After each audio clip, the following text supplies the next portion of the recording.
On the surface, Travis Decker was everything a small-town father was supposed to be.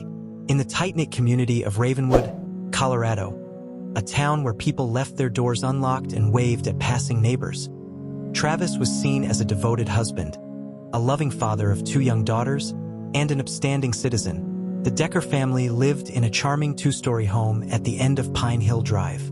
Travis worked as a logistics coordinator at a local trucking company, and his wife, Melissa, volunteered at the church and the girls' elementary school.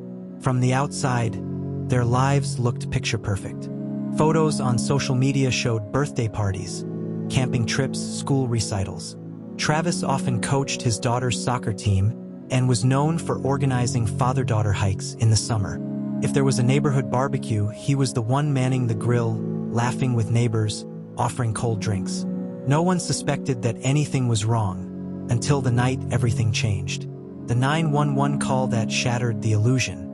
It was a cold October evening in 2023 when the Ravenwood Police Department received a chilling 911 call. A teenage neighbor, out walking his dog, had seen something strange through the Deckers' front window. Lights were flickering, and what looked like a smear of blood was visible on the glass. Officers arrived within minutes and found the house unlocked. Inside was a scene straight out of a nightmare. Melissa Decker, 36, and her 2 daughters, Abigail, 9, and Lily, 6, were found dead. Each had been shot at close range. There were no signs of forced entry, no signs of struggle. The only thing missing was Travis. His car was gone. His phone was powered off. It was as if the once beloved father had vanished into thin air. But investigators knew better. They immediately issued a BOLO, be on the lookout, alert, and began treating Travis as the prime suspect in what was now being called a triple homicide. Behind closed doors, as word spread, the community was in disbelief. Friends flooded the Decker home with flowers, candles, and handwritten notes. News vans parked outside the house. The story exploded across social media. Devoted father vanishes after family murdered. But behind the headlines, investigators began piecing together a much darker reality. Neighbors told police that in recent months, Travis had been acting erratically. One mentioned late-night shouting matches between him and Melissa. Another recalled Travis being unusually withdrawn at a recent neighborhood cookout. And then there were the financial records. Credit cards maxed out, secret bank withdrawals, and a second phone discovered in a drawer that no one, including Melissa's family, knew about. It painted the picture of a man unraveling. A trail of clues. Detectives followed every lead. Surveillance cameras showed Travis's truck heading west just minutes after the estimated time of death. He withdrew cash from an ATM in a nearby town, then disappeared off the grid. They found a scribbled note in his desk drawer, and signed but clearly written by Travis. It read, "They'll never understand. I did what I had to do. This was the only way." Was it a confession, a suicide note, or something else entirely? Forensic teams worked tirelessly, analyzing tire tracks, digital footprints, and cell tower pings. Every piece of evidence pointed to premeditation. Media frenzy and public panic. As the manhunt for Travis Decker intensified, so did the media attention. The FBI joined the search, and America's Most Wanted ran a segment on the case. The once idyllic town of Ravenwood became a symbol of a chilling truth. Sometimes, the monsters we fear the most are the ones we trust the most. Online forums buzzed with theories. Some claimed Travis had crossed into Mexico. Others believed he was hiding in the mountains. A few thought he had died by suicide but left no body behind. Meanwhile, Melissa's family pleaded with the public for tips. "We just want answers. We want justice." Her sister told reporters, her voice trembling.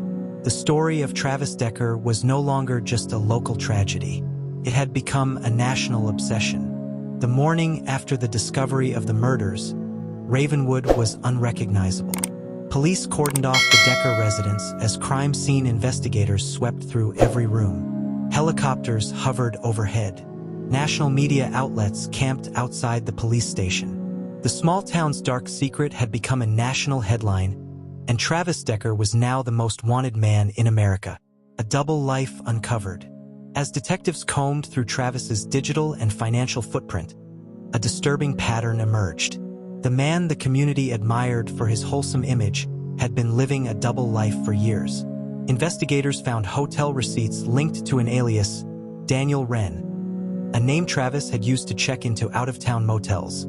Surveillance footage from those hotels showed Travis meeting with a woman, later identified as Isabella Cortez, a 27-year-old server from a roadside diner in Utah. She told police she'd been in a relationship with Travis for over a year.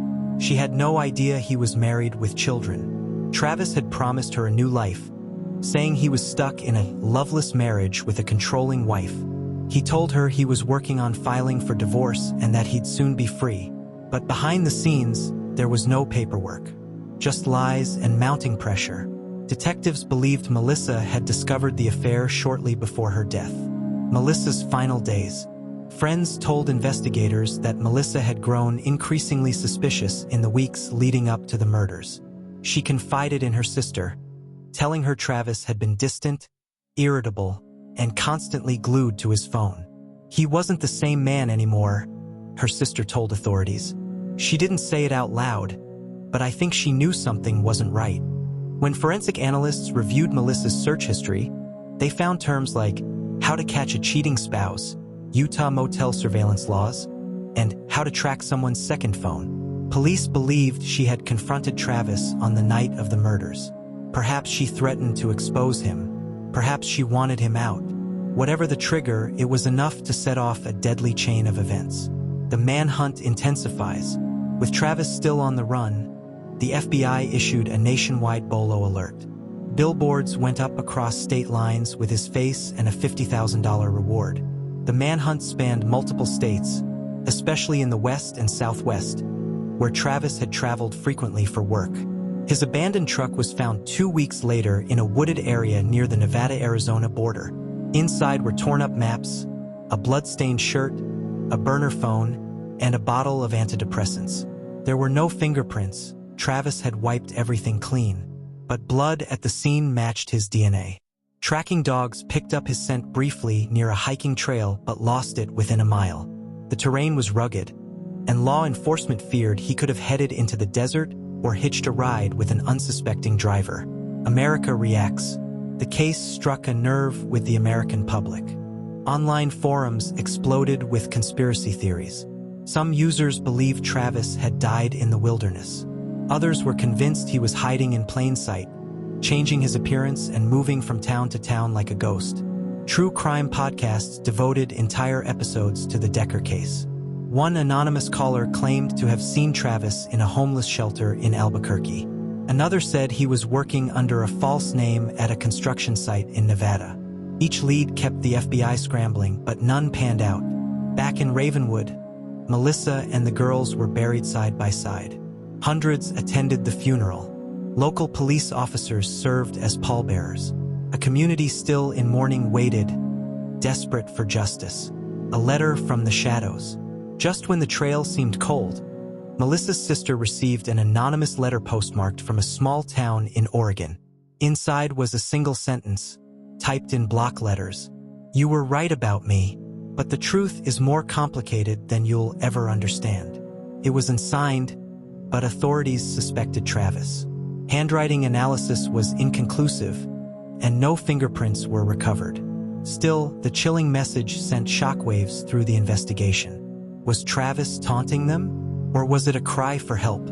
Either way, it confirmed one thing: Travis Decker was alive and watching.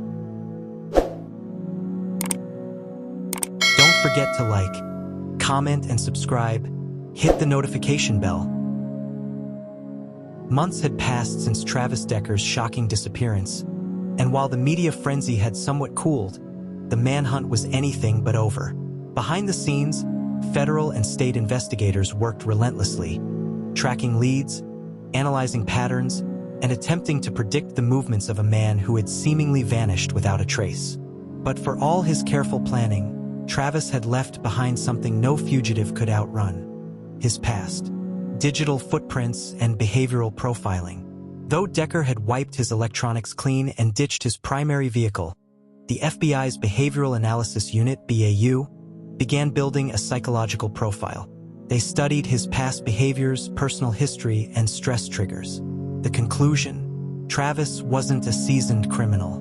He was an emotionally volatile man under immense psychological strain, driven by fear, guilt, and the need to escape consequences. Experts believed he wouldn't last in total isolation. He'd either seek help under a new identity or attempt to blend into off-the-grid communities, places where no one asked questions and trust was given more easily. His most likely target? Small desert towns or wilderness outposts. Quiet, disconnected, and overlooked. A break in New Mexico. In early spring of 2024, nearly 6 months after the murders, a hiker in northern New Mexico stumbled upon an abandoned campsite deep within Carson National Forest. Inside a decaying canvas tent, investigators found a journal with entries signed TD, canned food and water jugs, an old radio scanner tuned to local police frequencies, a torn photograph of Melissa and the girls, burned at the edges. The journal provided what law enforcement had been waiting for, a glimpse into Decker's deteriorating mental state. One passage read, "I keep hearing their voices, Abby's laugh, Lily's bedtime songs, Melissa screaming. I can't shut it out. It's like they're still here." Another read, "I never meant to hurt them, but once it started, I couldn't stop. I wanted to disappear. I didn't want to kill anyone. I just wanted it all to go away."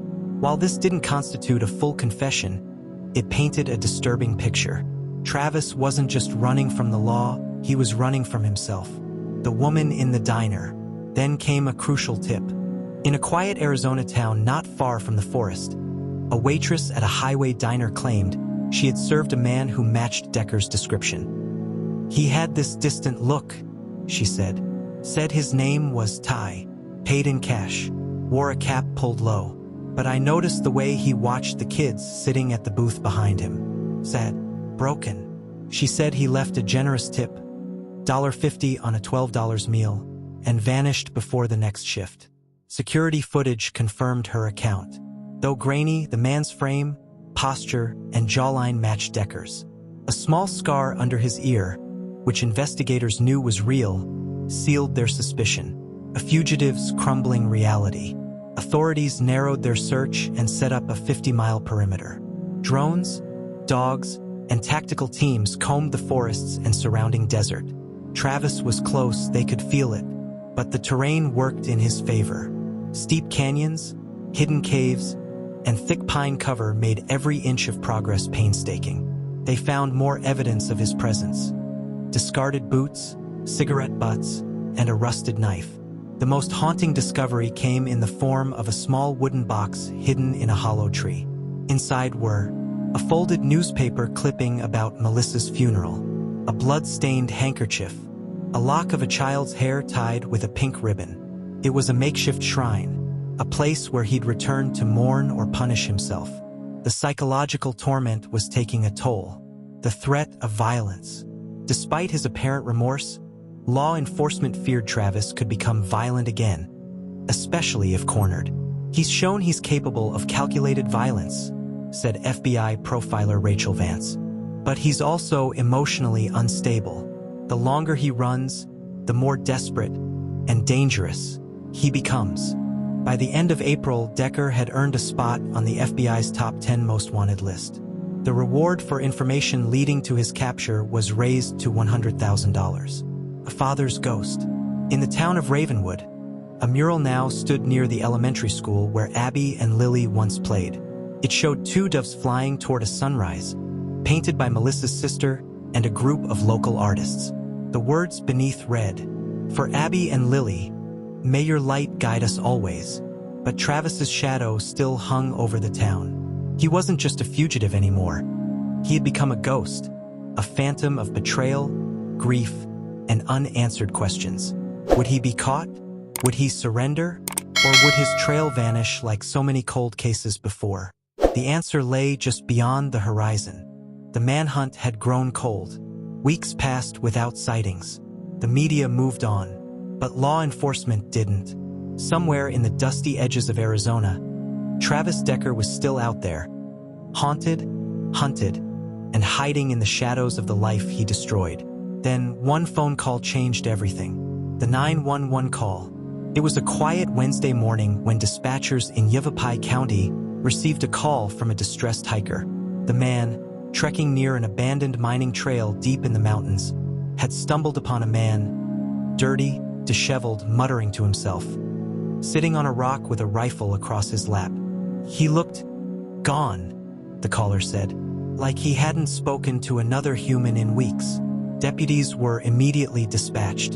A tactical team closed in. The drone footage showed a gaunt figure sitting near a makeshift fire pit. He didn't run. He didn't fight. When the officers announced themselves, he simply looked up and said, "I knew you'd come." Travis Decker was taken into custody without incident. The interrogation. Back in custody, Decker was a shell of the man seen in family photos just months earlier. He was emaciated, sunburned, and hollow-eyed. He confessed within hours, not in a rage but in eerie calm. "It wasn't supposed to happen that night. I just wanted to leave."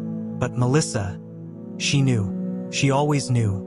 And when she said she was taking the girls, I snapped. He detailed the night of the murders, how he suffocated Melissa in a panic, how the girls woke up and saw what happened, how he, in a calculated haze, decided he couldn't let them live to remember it. He buried the bodies in a shallow grave near a hunting cabin, then drove until the gas ran out. The trial began 6 months later. Prosecutors painted Decker as a cold, manipulative man who murdered his family to avoid shame and consequences. The defense argued mental breakdown, emotional instability, and untreated trauma. But the evidence was overwhelming. GPS data from his truck, the journal from his campsite, DNA from the burial site, his full taped confession. Family members sat in stunned silence as the prosecution read out the timeline. The jury wept as photos of Abby and Lily were shown. The public was riveted. After just 5 hours of deliberation, Travis Decker was found guilty on all counts. 3 charges of first-degree murder, plus obstruction of justice and unlawful flight. He was sentenced to 3 consecutive life terms without the possibility of parole. Aftermath. In Ravenwood, healing came slowly. Melissa's parents turned her home into a shelter for survivors of domestic violence. They named it Melissa's Light.